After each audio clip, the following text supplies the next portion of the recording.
legacy kapena kuti adatisira chani chimene tingamakumbukire ndi kutiphunzitsa pamene tikupita mchitsogolo.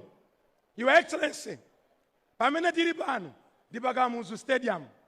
Stadium mmene tusonkhana lero idali stadium ya Lenjire. Legacy kapena kuti adatisira chani chimene tingamakumbukire ndi kutiphunzitsa pamene tikupita mchitsogolo. Your Excellency, pamene tili pano ndi pa Kamuzu Stadium.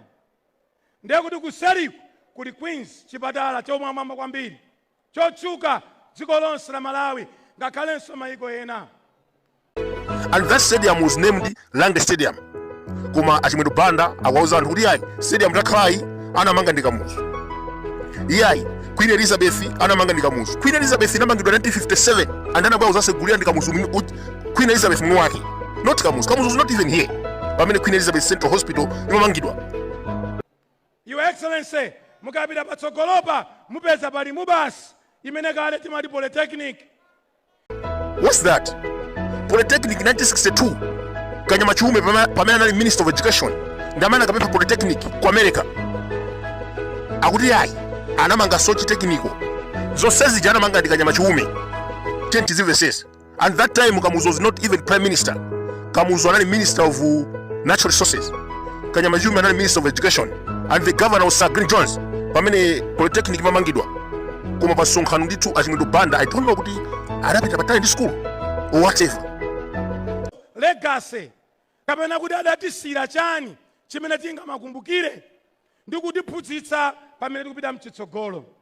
Your Excellency, pamene tili pano ndi pa Kamuzu Stadium.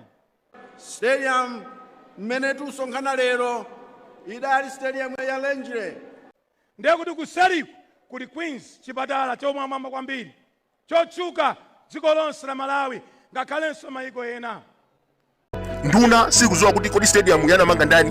Nduna and the senior minister for that matter sakuzowa zoti Kamuzu Stadium was Lange Stadium. Queen Elizabeth Central Hospital Anamanga ndi Geoffrey Colby. Zonsezo sakudziwa. Is that a minister? Mwalephera kuyendesa dziko lino anthu akuzunzika mangana paja pa Daniel chapter 5 verse 25 kuti ufumu wanu watha.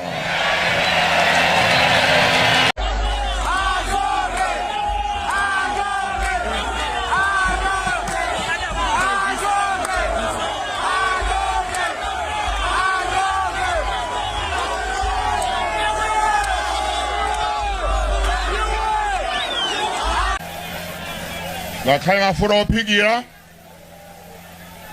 kaya ndi buledi kaya sopo kaya mchere zonse zakwera chifukwa cha Chakwera.